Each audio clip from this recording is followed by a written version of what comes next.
Fighting for freedom wherever there is trouble over land and sea and air. G.I. Joe's there!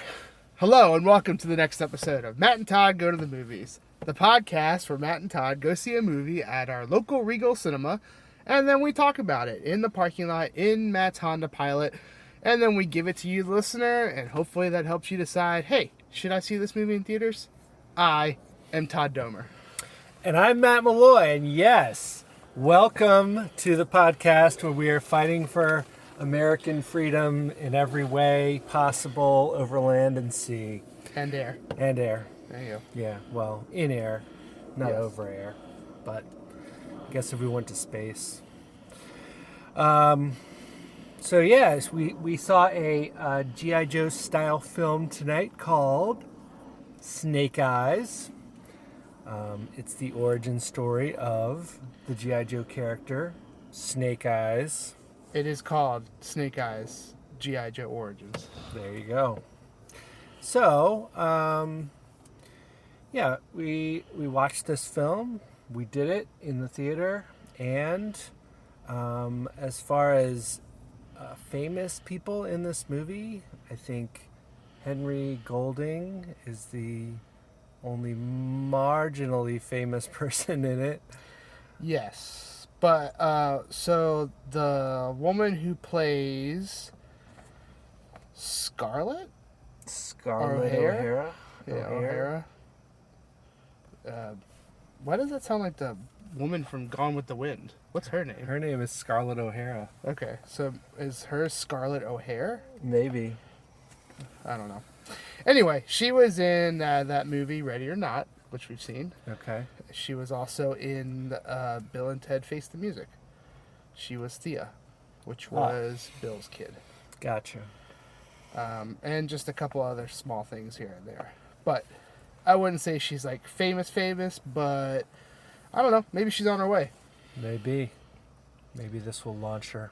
Maybe. And then that's about it. Yeah. Oh, actually, I will give a shout out to one of the random people who kind of train Snake Eyes is the guy from the Raid movies. One of the guys from the Raid movies who is a pretty good action star. He's been in a good amount of stuff too, including Stuber, which we saw. Yes. So, and then that's it. So, for the most part, a little known cast in this one. But what's it all about? What's it all about, Todd? What's it all about? It is about, so there's this guy, Snake Eyes, who watches his father get killed. As you do. Yeah. You never hear his real name. He grows up as known as Snake Eyes, and he's kind of a loner, but he's a good fighter, and you start out seeing him as a little kid, and then they flash forward like 20 years or something, and so I guess he's like in his mid to late 20s. I would say like mid to early 30s. Okay. Based off of the size of the kid, and then 20 years later. Fair enough. That's just me, though. Yeah. Everyone can have their own opinion about age. True.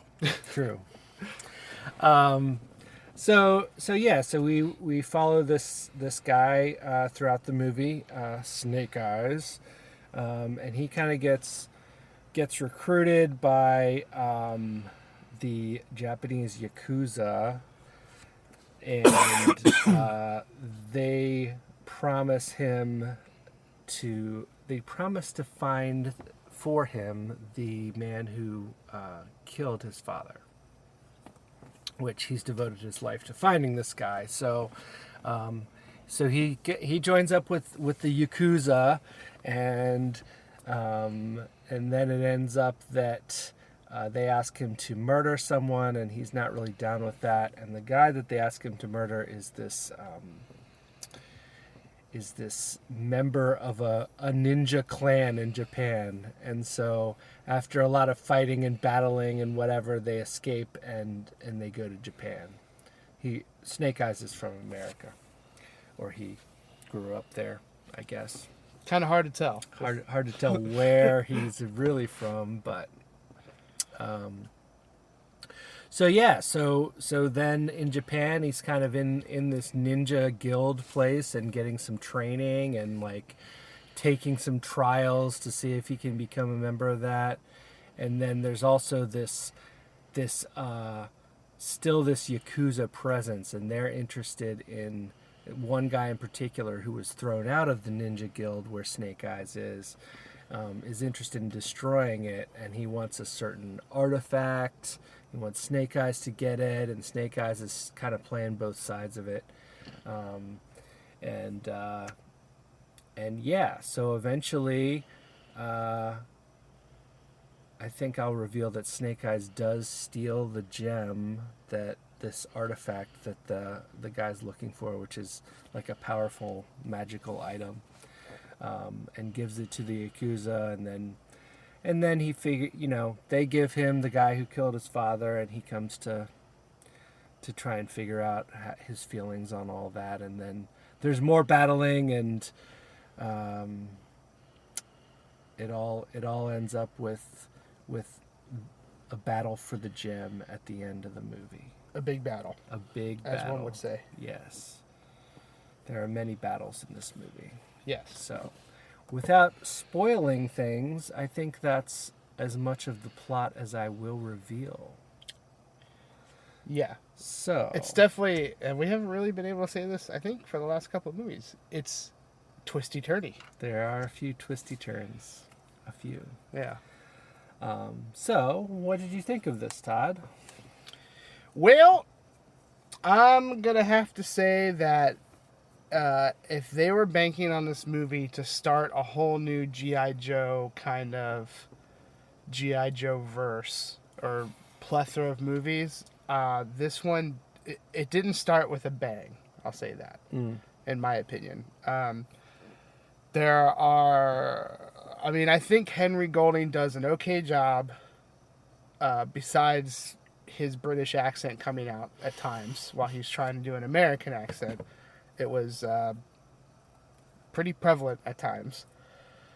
But otherwise, I think he carries himself okay in the acting situations and stuff like that. He does pretty okay. I think everyone does their job in this movie. I don't really feel like there's a blow-away performance in this movie. Everyone just kind of is there and doing their thing. I was listening on the radio that critics are saying that the woman who played the Baroness stole the show, and I was kind of expecting that, and then when I watched it I was she's just kind of there. No stealing the show. I don't know if anyone really steals the show, honestly, in this movie. So there's some fight scenes in this movie that are pretty fighty and good. They are at times pretty CG heavy. Not a lot of, I don't think, practical effects are used. When they went into fighting mode, there'd be CG bounced around in there, to kind of superimpose, I think, Henry Golding's face at times onto what's happening. There was one scene specifically where he's on a motorcycle and he turns around to look, and his face is so fake to me because it's they just were putting it on there. But otherwise, if you like fighting and all that kind of stuff, sword fighting, gun fighting, fist fighting, there's some good of that going on. One of the biggest distractors for me from this movie is shaky camera is used a ton, and it's used in just crazy moments where I'm you don't need that. We're running, I don't need the camera shaking. We're fighting, I don't need the camera shaking. We're having a conversation, I don't need the camera shaking. They really relied pretty heavily on the shaky camera. Anytime something got suspenseful, it's the camera starts to shake. And I just don't, to me, and I'm trying not to I obviously I don't make movies, so I don't know all the ins and outs of movie making and fight choreography. But to me, when you rely so heavily on that, you're trying to distract the audience because maybe your fight scenes aren't as good as you want them to be. And I think that is very much part of this movie. And for a movie that's about Snake Eyes, fighting scenes need to be top notch, because that I don't know how many G.I. Joe fans are out there, but that's all Snake Eyes is to me. Is like the fighter, the sword guy, who sometimes uses a gun, stuff like that, and doesn't talk.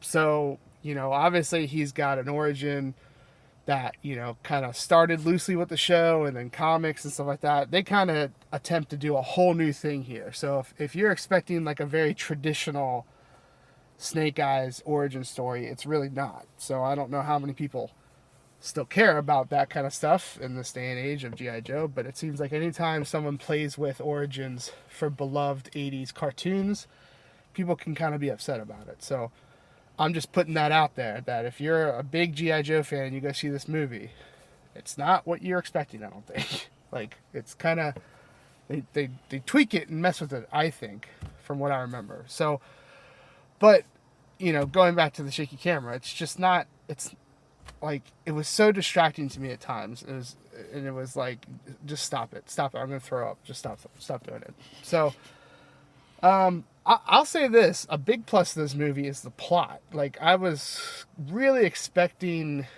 and it is, there's times where it's paint by numbers of a vengeance story and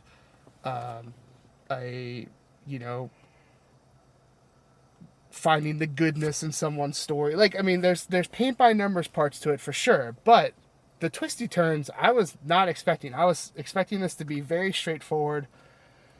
And that was a pleasant surprise, I think. Like, the fact that there's just a lot going on, and you're like, oh, okay, this isn't so straightforward. I like where we're going with this. Like, so that was enjoyable to me. But I just think, they obviously meant this to start something, and they certainly implied heavily that they want to do a Snake Eyes sequel. That's probably has nothing to do with Joe's. They just want to do a Snake Eyes sequel. So I just don't think it was as great as it needed to be if you're going to start something big.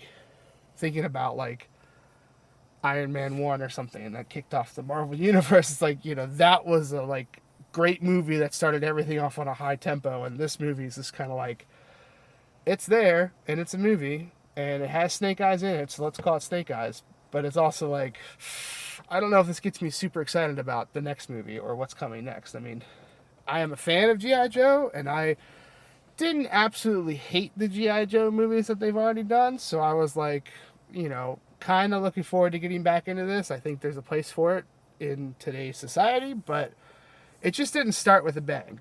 And can they recover from this? I think they can, but they're going to need a ton of effort in the second one. It can't just be like, here we go, Snake Eyes 2, let's just do it all again. Like, it needs to be something truly special. And, I mean, it's so heavily Snake Eyes, but we had to throw in G.I. Joe stuff. There's the Baroness that we already mentioned. There's Scarlet is in there with her little crossbow shooters, which is a callback to the... Someone even says Yo Joe at some point, which is, just slid in there. And, yeah, I don't... If you're a huge fan of G.I. Joe, I guess come see this movie. If you're a fan of fights and kind of big fight scenes that you want to see on the big screen, sure, this is right up your alley. But as far as like, do I really feel like I can put my stamp of approval and say, hey, go see this movie in theaters? Unfortunately, I don't think I can. I think you can wait for it for streaming. Unless you really want to see it, then go for it. Let me know how you think, because I'm curious. And I think that's where I'm going to end it. Matt, okay, were you a G.I. Joe fan at all? Not really. Yeah. I kind of was aware of G.I. Joe growing up and some of the different characters and stuff like that. When my kids were little, they had a couple DVDs that we watched a lot of. Oh, okay. So saw some classic G.I. Joe stuff, a lot of laser blasts and Absolutely. people parachuting out of planes that were blowing up and stuff like that. Sounds about right. Yeah. You probably described more than half of the episodes. Yes. Probably 90% of the episodes, honestly. So in that way, I do have a little bit of sort of the feel of G.I. Joe, and there was a little bit of that in this movie, I think. The idea of a magical gem power source that Cobra is interested in getting their hands on, and there's a battle for that part rings true as like a Sure. GI Joe trope. But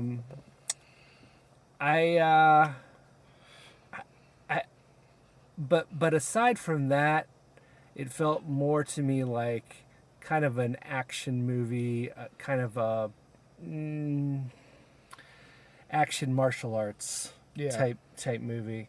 Most of the movie takes place in Japan, and there's a lot of sort of traditional, I won't say traditional Japanese, but I'll say traditional Japanese martial arts stuff that kind of goes on with the fighting and you know, clans of ninjas and lots of swords, Yeah. which I feel like are less prevalent in modern Japanese society than they're portrayed in movies like this. But, you know, there probably aren't clans of ninjas either in Japan Right. anymore. Have you been to Japan? I haven't, I mean, but you don't know. but I'm talking about probabilities here, Todd. The probability is there are very few ninja clans. Well, maybe they just don't want to be known to the world. Well, fair point. Okay. There are very few outspoken ninja There you clans. go. They're not big in the tourism of the Right. temples. They're not recruiting heavily. So I think as an action martial arts type movie, I thought it was okay from a story perspective, but I share some of your concerns about the fight scenes. You mentioned the shaky camera, and I'll mention something else, which is many of the fight scenes are shot very dark. Yeah. Like there's not a lot of lighting, so you can't really see people's faces, and at points I had a hard time picking wait, who is fighting right now? Yeah. Out of the crowd. Do I know this person, or is this just a henchman who's going to get their teeth knocked out in a second? So that's a negative for me in a movie that's based a lot around fighting. I feel like, you know, have a steadier camera, have some lighting. You know, it doesn't. If that's going to be your signature piece for the movie, the fight scenes, then you need to light them well, and you need to let us see them.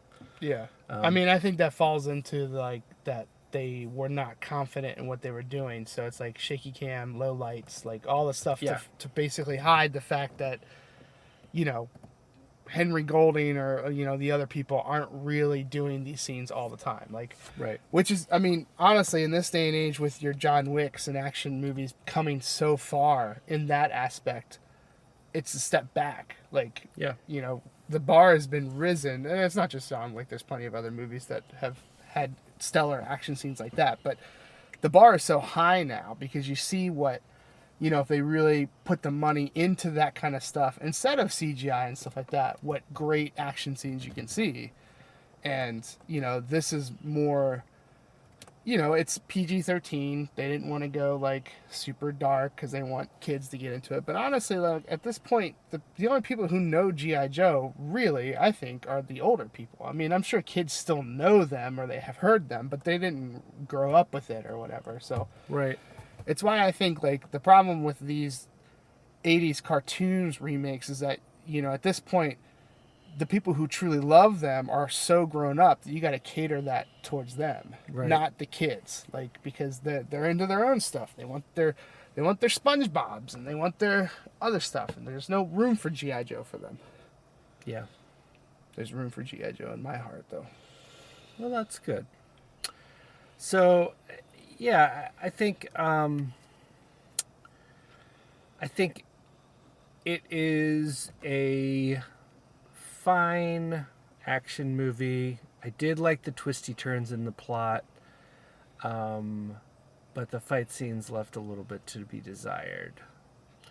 So I'm gonna say yes if you like G.I. Joe, especially if you're in that 30s, 40s age group and you grew up on it. Yeah, sure, have a look at it. Yes, there's always they messed with the origin the actual origin story of Snake Eyes. Okay, I am not really aware of that as only a nominal G.I. Joe fan, so that's okay with me. Like, this new origin story seemed fine, but I get it if it's if you're a huge Snake Eyes fan and you were hoping for his real origin story, well, whatever that is, you might be disappointed. But I'd say if you're looking for something kind of fun, actiony to watch, sure, fine. Yeah, I agree with you, Todd. Don't need to see at the theater. This is not a great action movie, but it's fine. Yeah. It's fine. That's what I'll say. It's fine. So, Matt, how many giant anacondas would you give this movie? Which giant anacondas does come into play. We won't go into complete detail about it, but they certainly come into play. Obviously 5 being the best, because then you have 5 giant anacondas, and 0 being the worst, because then you have none. So Right. You're always looking for giant anacondas. yeah. Well, there are 3 featured in this movie. So it would be natural for me to give it 3 giant anacondas, but I'm not going to do that because I don't think it quite makes it to 3 giant anacondas. I'm going to say this is a pretty average. There's some high points, but some low points. Pretty average. I'll give you a notch above average. I'll give you 2.6 giant anacondas. And the 0.1 above average is I'm giving you for the 1 F-bomb that got dropped in this movie. Because you get 1 and you're PG-13 and you can stay a PG-13. If you have 2, you go up to R. That's a little movie magical fact for you about ratings. But the F-bomb that is dropped is such a throwaway line that I was almost like, wait, did she just say that? Because they're so careful with everything else in this movie to keep it in the PG-13. Like, there's no blood. There's stabbing, but there's no blood at all. But anyway. So a lot of sword cuts with no blood happening. Right. So that's where I'll end up with 2.6 giant anacondas out of 5. Well, I'm going to land on a little bit below average, even though I dug the plot. But like I said, action scenes and stuff like that have just been so stellar nowadays that, I think we've moved past a little bit of like we got a star for this movie who's not inclined for that kind of stuff, and we gotta make up for it in other ways. I mean, like, if Bob Odenkirk can be nobody and do that stuff and it be like really good, then I think anyone can. Like, and I'm not saying it's easy. I'm not trying to trivialize that or anything like that. But so I'm at like a 2.3. In the immortal words of Sir Mix-a-Lot, my anaconda don't want none unless you got buns, hun. So I don't know how that applies to Snake Eyes in this movie, but it seems like if you think I was going to waste an opportunity to drop that line while talking about anacondas, you're crazy. Yeah. Well, I almost went that direction myself with my own score. But I did not. So I'm glad that you did. Yeah. You did throw in I'm not going to leave that on the floor. Baby's Got Back. I'm going to dust it off and put it right on the shelf. Yes. Proud display. Good. Well, that's going to wrap up this episode of Matt and Todd Go to the Movies, where we reviewed Snake Eyes, a G.I. Joe origin story. And we gave it an average rating of 2.45. Ooh, just under the average mark. 2.45 giant anacondas out of 5. So we say you could probably skip it, but if you're looking for something actiony and you don't have anything else on the plate, I guess you can go here. That's my tepid response. I mean, that being said, I do want them to do more of this, but they should listen to our podcast and take those critiques that we gave. That's right. Take and our fix notes. it. Yeah. Great. Obviously, we represent the public. We've got our thumbs on the pulse We have of society. We have a public trust to deliver these gut reactions and critiques of all films that we see. It goes, never leave on the table a Sir Mix-a-Lot reference. Mm-hmm. Represent the people for movies. Right. That's the list of what we do. Yeah, and less is more. Unless it's more. Yeah, that's got to be number 3. Yeah. So, thank you, listeners, for listening to this podcast. Please continue listening. We will continue making them, and we'll see you next time. Da da da da Da da da da da. da da da.